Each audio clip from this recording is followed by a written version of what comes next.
ministre. La parole est à Monsieur Max Mathiazin. Merci, Monsieur le Président. Ma question s'adresse au Premier ministre. Cette question s'adresse à toute la représentation nationale que nous sommes. Cette question s'adresse à la France, pays des droits de l'homme, aux femmes et aux hommes d'aujourd'hui, mais aussi à la postérité. Sur la planète, il y a des passés qui n'en finissent pas de passer. J'ai connu ma grand-mère. Ma grand-mère m'a raconté son grand-père. Il est né en Afrique, un homme libre. Il a été capturé et vendu.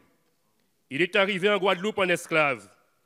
Il est mort après l'abolition de l'esclavage et cela se passait en colonie française. D'aucuns pensent que la traite d'êtres humains et d'esclaves ont disparu au XIXe siècle, mais il n'en est rien. Aujourd'hui, en Libye, des migrants africains en route vers l'Europe sont vendus aux enchères comme esclaves par des trafiquants.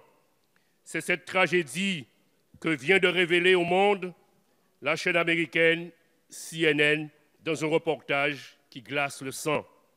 Alors pour moi, comme pour beaucoup de nos compatriotes des Outre-mer et de l'Hexagone, c'est une réalité qui fait partie de ma mémoire, de notre mémoire, de ma vie, de notre vie, de la culture qui nous façonne tous. Mes chers collègues, n'est-ce pas dans cet hémicycle même qu'a été votée en 2001 la loi reconnaissant la traite et l'esclavage comme crime contre l'humanité? La France et l'Union européenne doivent réagir face à ce drame humanitaire insoutenable qui sévit en Libye et dans d'autres pays, et nous les connaissons. Monsieur le Premier ministre, comment la France, pays des droits de l'homme, va-t-elle intervenir pour faire cesser ces horreurs le plus vite? Il s'agit là d'une urgence absolue. Esclavage, violence sexuelle, la extorsion. Parole est à Madame Nathalie Loiseau, ministre chargée des Affaires européennes.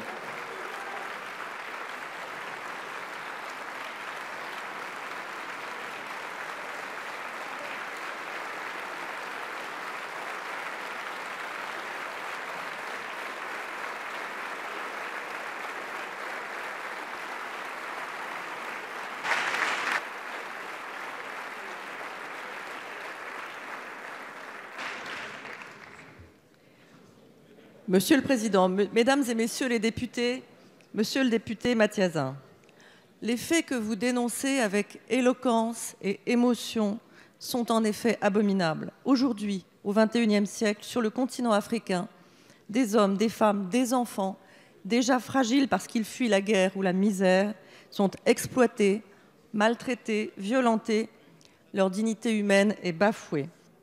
Les images qui ont fait le tour du monde sont terrifiantes, elles interpellent nos consciences et nous appellent à la responsabilité. La responsabilité, c'est d'éviter à ces populations ce voyage au bout de l'enfer en prenant en charge au plus près de leur pays d'origine ceux qui relèvent manifestement du droit d'asile. C'est ce que l'OFPRA a commencé à faire au Niger. La responsabilité, c'est de travailler sans relâche à la lutte contre les passeurs, ces négriers modernes qui ne reculent devant rien et sont uniquement animés par l'appât du gain. N'ayez aucun doute quant à notre détermination sur ce point. Mais plus profondément, vous avez raison, monsieur le député, notre responsabilité, c'est de contribuer à ce que la jeunesse d'Afrique trouve sur le continent des raisons de croire à son avenir. La France prend toute sa part dans l'aide au développement du continent africain. Notre aide à l'Afrique est robuste et elle est ancienne.